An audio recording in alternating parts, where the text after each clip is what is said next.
I'm covering this up. What else? Leading open mic nights. I'm just a lot of passion and creativity. You're doing what you actually want to do. Yeah, it seems like you are too.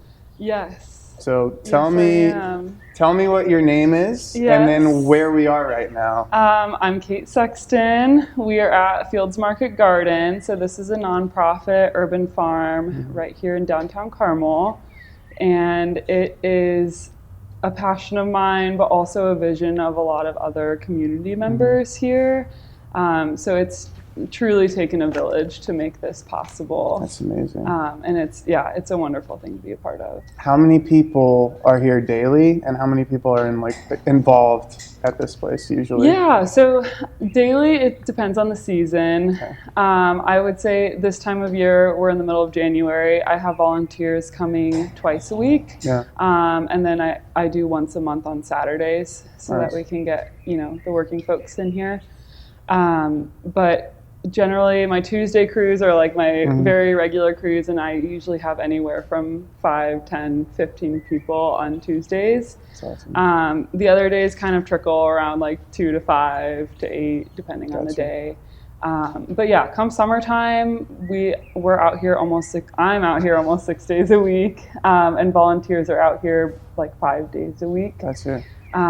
So we have, you're testing my knowledge on my numbers, but we had, I think, around 180 individual volunteers in 2025, which was, of course, increased from 2024. That's amazing. So a lot of what you see here is brand new in 2025. So we've really done a lot of growing in the last couple of years, and I still tell people that we're kind of in startup mode. That's cool. Still kind of figuring it all out. But yeah, a lot of what you see is new. It's amazing. Yeah. It's awesome to find it at this time, because I've always driven by this place, but I've never Yes. actually seen it. So it's really cool. I mean, I missed it on the way in. Yeah. And I had to easy do a to little miss. turn. Yeah. We're kind of tucked, down from the road Yeah. and back a little bit. So. But it's cool. Yeah. You have to search for the beauty around here, especially in a Exactly. place like Carmel. It's Yeah. it's not everything's glaring at you. You kind of have to go search it out. So with that, I'll ask, how can people find this place as well as online? How do you get these volunteers to find you? I assume there's a website. Yes, we do have a website. So fieldsmarketgarden.com. Yeah. Pretty simple. And then we're on both Instagram and Facebook at Fields Market Garden. And then I do send out a monthly newsletter via email. So on our website, there's space to subscribe to that on Please the bottom. get me on that too, Yeah, so I can stay informed. absolutely. So I think the newsletter is the best way to stay informed. So that's where I'll send pictures of what happened in the last month, and then info about events, volunteer opportunities, and kind of what's coming up in season that will be for sale at the garden. So Cool. yeah. How did you find this place? Tell me about how you got started here. That's a whirlwind. Let's see. So I graduated from Dayton in 2020. Weird time to look for your first job ever. Yeah. I ended up finding an apprenticeship on an organic farm in North Carolina. Awesome. So it was in between Asheville and Charlotte in the foothills. It was gorgeous. I loved it. I lived in a tiny house. Amazing. On the farm, and just worked there full time. What a contrast from Dayton, Ohio. Yes. And that was my first exposure and experience to any kind of farming. I had helped my mom grow tomatoes in the backyard growing up, but nothing to scale and nothing quite more than the tomatoes. That's great. So I kind of just dove in, and looking back, it was oh wow, I learned so much. And there were certainly times where I'm I'm not cut out for this. But the more I did it, the more I'm okay, I'm strong. I can do the hard days, the hot summer, humid days in the Carolinas. And I loved it. I really fell in love with farming. Also, the farmers I worked for were just the best people ever. Do you ever visit? Do you go back? I've visited once since my time there, but I do keep in touch. I'm on their newsletter. We email every once in a while, and so I definitely keep tabs on what they're up to. Good. I would love to visit again. Yeah, it Make was, them come here. Yeah, yeah. I would love for them to see this because Yeah. this has been like my baby. I feel Yeah. like it was really like from the ground up, building this place up. So it feels like I feel very proud of it, and I'm sure they would be really excited to see that someone they educated in the farming world has come to do all this. That's really cool. You Yeah. went back to your community. Yeah. Because I felt a calling to do that too. Yeah, I think especially after COVID, it was kind of like, you know, we all isolated ourselves. It was the saddest time It ever. was so sad, and my family's still here, so that was a Yeah. big draw for me coming back here. But the more first of all, the farming world is a whole nother community. I don't know if you know, but a former teacher of ours, Zach Hazelhorse, started a farm at Garin. I had no idea. Yes. So when I first moved back here, because multiple people had sent this to me, and I was like, oh, cool, like, good for him. Yeah. But the more I thought about it, I was like, oh, I'll just reach out and see what's up. And he was at that time he was like needing help with the farm. Of course. Yeah. And so we sat down together and wrote up a little part-time job description. And so I worked with him and helped. He teaches a class called Farming and Food Justice. So it's an elective. Garin has grown so much. I know. That's beautiful. I know. So students can go out. It's the last period of the day. They go out and farm. There was also some like in the classroom lessons about food justice and the food system, which is super important, in my opinion. And so just being a part of that and like working with a former teacher was so interesting, but also a really great experience because that was like something I missed on the North Carolina farm was I was learning so much about good food, how food should be grown. But it was like my only interaction with community or customers was once a month at farmers market. Gotcha. So I was really I enjoyed the quiet time for that year. I think it was a time of a lot of like personal growth.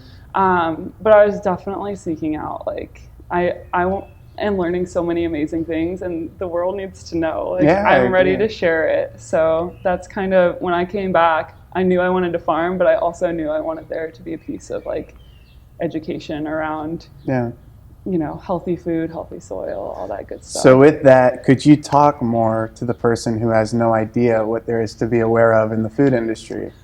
Me being one of them. Where to begin?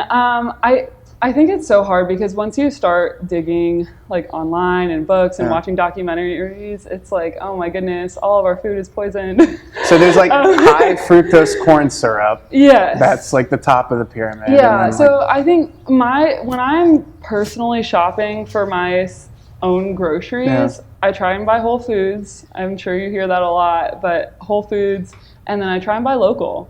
I think organic is important. But I think there's some gray areas around like USDA certified organic. So personally, what I tell people to grocery shop for is Whole Foods and shop local. Talk to your farmer, see how your food's being grown. Because I think the more you bring it into local and the more you have that relationship with the person growing your food, you have a better understanding of how it's being grown. And what you get at the store, there's no way to trace back like how it was grown, what fertilizers or chemicals may have been used in the growing process. So I think the more you can shop local, the better. Because you can keep tabs on what's been done to it, right? Yeah, well, and you can tell within a 5-minute conversation if your farmer is using good practices or not. Yeah. So, and then I think good farming practices is a whole nother conversation than like looking for healthy I'll let food you for dictate yourself. kind of the direction you want to go with it. Well, because you can go a lot of different directions, and I can certainly get into the weeds of it if you let me talk too long. Gotcha. Well, that's the point of this. Yeah. So talk more about what you're passionate about. Talk more about anything you want to promote related to that, if anything comes to your head. I guess I'll share a little bit about my personal journey that kind of brought me to farming. During my time in college, I was suffering from depression and anxiety and didn't know what was wrong with me. And, I went down kind of the traditional Western medicine path of like, okay, let's take some meds, let's go to therapy, all that good stuff, which at the time I needed those things and they helped. But the more I kind of learned about myself and learned about the world we live in, the more I was exposed to like our food and our lifestyle are 90% of, what we're consuming and what kind of make up our being and our experience in life. So I really just found my passion for spending time outdoors was, I think, the number one thing, and then eating healthy food. Yeah. And then that brought up the question of like, well, what is healthy food? Because I think there's so many different food products that you can find in stores, and it's like, it's almost exhausting to think about having to read labels and figuring out, what's the best for you. So that's kind of roundabout way what led me to farming, was like, I need to learn for myself how good food is grown. And at the heart of it is healthy soil. Yeah. So our soil holds soil life, structure, moisture, so many things are all kind of intertwined. It's its own ecosystem right under our feet that hardly anybody pays any attention to. And a lot of farming that we see, especially in Indiana, is not really focused on the soil. If you drive anywhere out of town in Indiana, you see, acres and acres and acres of monocrop corn or soybeans, which, anyways, I'm getting into the weeds of it again. But that if you take a handful of that soil and look at it next to a handful of the soil we have out in this garden, you can see a vast, vast difference in color, in movement. You can literally see life moving around in the soil, in the texture. So healthy soil grows healthy plants, which grows healthy people. That's kind of a motto I think I've heard somewhere else. It's not mine, but it's what I live by here on the farm. That's awesome. Thanks for being vulnerable. I think that's one of my favorite parts about this podcast, is when someone talks about their personal experience, and to hear that you were struggling. I relate to that. We don't have to get into all that, but it's cool to hear you've been able to find solace in I think it's what's important. around us. Yeah, I think it's important to talk about, because I think so many people go through those feelings and don't know how to talk about it and don't know what to do about it. And it takes practice. Practice. It's just sure. a cloud at first, and then you have conversations like these, and then it's not as scary. Exactly. But I've found a lot of people coming out here, and literally just the action of being outside, like, you don't even have to have your hands in the soil. Just personally makes me feel better. And I've heard other individuals share their stories of like, this is so good for me. This is my therapy. Like, I love coming out here, getting my hands dirty and breaking a sweat in the summer. And so it's really wonderful to hear that kind of shared good experience. That's amazing. Yeah. What's something the average listener might not consider about what you do? Either a fun fact or anything that I might not think of when I hear. Yeah, I think I often tell people I'm a farmer. And I think most people don't picture this when they hear the word overalls farmer. And a pitchfork. Yeah, exactly. Which I wear overalls and I use a pitchfork. But there's so much more to farming than what we grow up thinking farming is. And there's so many different types of farming. But the other thing about farming is it's more than just growing plants or raising animals. You're running a business. Yeah. And I think a lot of people don't give farmers enough credit, because my job includes everything from starting seeds, pulling weeds, to running our website, sending out communications.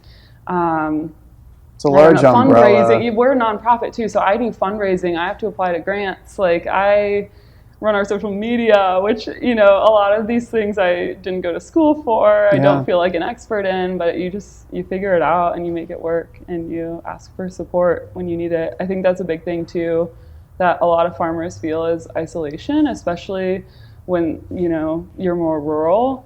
But for me, being in this environment, I have so much support. And that's one thing I've learned, is like, when I don't know what I'm doing, just ask. And usually people are very willing to help you. That's cool. Yeah. As a dude, I've been pretty prideful in my life, and I try to figure things I'm out. sure. Well, and cool I to hear even that. have a little bit of that too. Like, I definitely get frustrated a couple times before I'm like, okay, I need to ask somebody how to do this. Yeah. Have you tapped into the Carmel Farmers Market?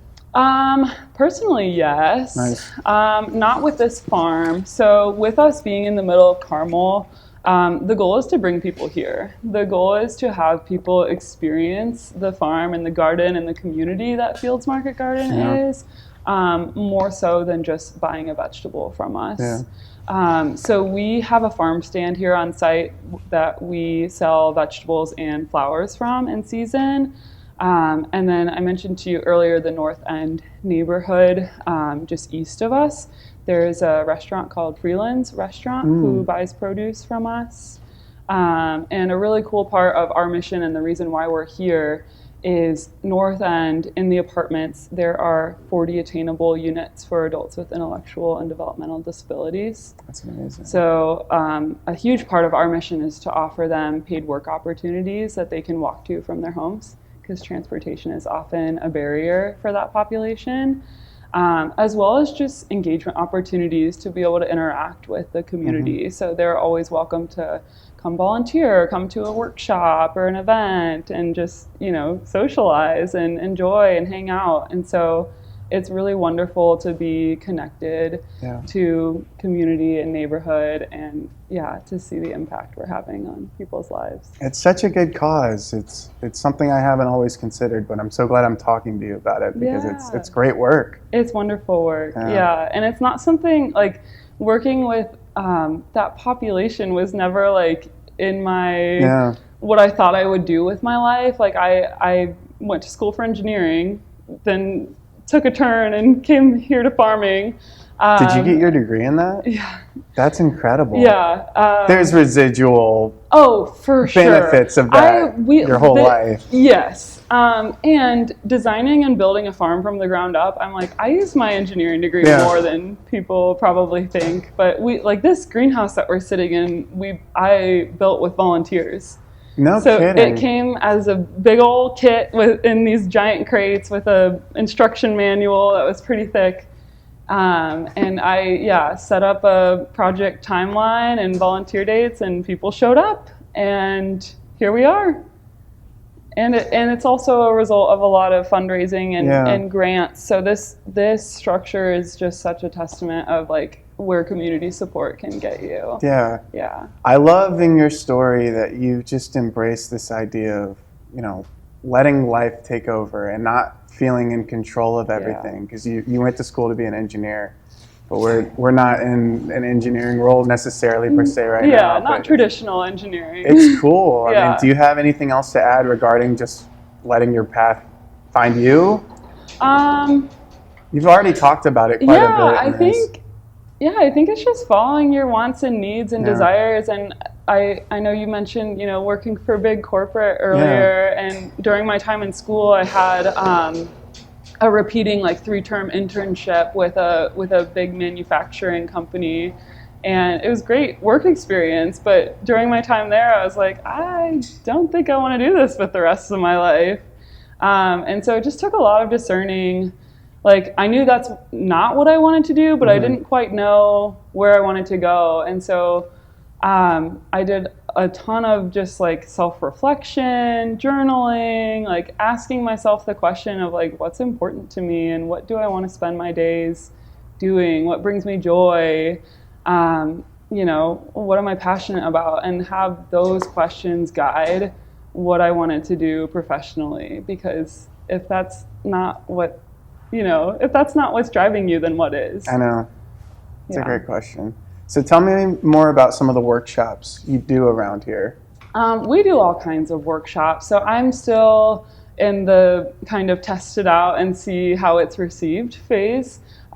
We do a lot of garden-related workshops. So seed starting workshops, seed saving workshops in the fall. Composting workshops, which I'm very passionate about, but I haven't gotten a ton of bite yet from our audience. So But we also will do, in the summer, we do like bouquet arranging workshops. And I mentioned yoga in the garden earlier. And last year, I actually had one of my favorite yoga teachers bring out her sound bowls and do a sound bath. Was it outside? It was outside, cool. So you could hear the birds chirping. So it was all part of the experience. That's really cool. Workshops are pretty open. Like I have kind of my set ones that I do at different times of year, but I'm very open if people come to me with an idea. I'm like, okay, let's make it work. I have one coming up this spring that I'm working with Hamilton County Soil and Water Conservation District, and we're doing a native planting workshop. So a lot of people want to,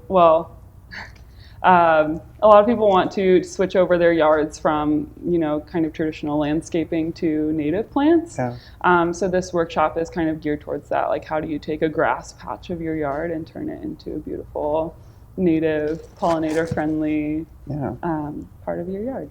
That's amazing. Yeah, so what would you recommend as like someone who hasn't been to a workshop like this? What's the first one I should check out? Yeah. And then for volunteering opportunities, where should I start if I want to get involved here? Yeah, so I think workshop is based on interest. Okay. Like if you have an interest in starting your own garden, for sure, come to our spring seed starting workshops. During the workshop itself, I will pretty much just talk about seed starting, but I'm also one, like if you ask me questions about anything other garden related, I will talk your ear off. I think it's just getting here, seeing it, experiencing it and feeling comfortable enough to say, hey, I want to start cilantro this spring. How should I go about doing that? And I'm always happy to share what I can share with you and help you out. Volunteering, we have a Sign Up Genius that's listed on our website. We have a whole volunteer tab that just gives you a little bit of like what to expect, our liability waiver to fill out, of course, and then the Sign Up Genius link to sign up for whenever you're ready. This spring, for the first time ever, I'm going to do it'll be an event for people who haven't volunteered here before but may be interested, and the event will be kind of like what to expect when volunteering here. So it'll include tours of the garden, we'll show you around our workspace, where everything is, and then we'll have like regular volunteers here kind of showing you, what's a common task we do here in the garden. But there are so many volunteer opportunities. I think a lot of people are worried about getting their hands dirty, or they aren't able to bend down and pull weeds, kind of thing. But I'm trying to share and be more specific on our online language of like, we need help cutting flowers or arranging bouquets or manning the farm stand or, cleaning our workspace. So there are a lot of opportunities that don't involve getting your hands dirty or wheelbarrowing compost around. So I just want to make sure that's known to people. Like there's an opportunity here for you if you want to be here. That's awesome. I'm happy to hear that. Yeah. So I've asked you a lot of different questions today. As we sort of start to wrap up, is there anything I've missed touching on or anything you want to promote other than what I've asked you about? In the garden, I think I've said it a couple of times now, but just come, just experience it. I think being here in person is so different than, checking out online pictures. That certainly helps to get a feel for what this garden is about. But especially with our community that comes here regularly, I just think it's so special to experience the people and the garden all at the same time. So that would be my one note. If you're curious, just come out and check it out. Amazing. Yeah. So the last thing I ask everyone is if you could speak from the heart and just try to inspire anyone who's listening, give your sort of elevator pitch to like anything you've talked about today. Just speak from the heart, see what happens. Yeah. Oh, goodness. That's open-ended. It's so open-ended, but I like to see where people take it. I just do what you love. Yeah. Find what you love and do it. I think we make it so complicated, and I think that's the world we live in today. But the more love and joy and passion we can show and spread and share with others, I think is just so powerful. I agree. Well, thank you so much for your Yeah. time today. That's awesome. Thank you, Matthew. It was great talking with you. Great talking to you too. Give you a hug. Yes.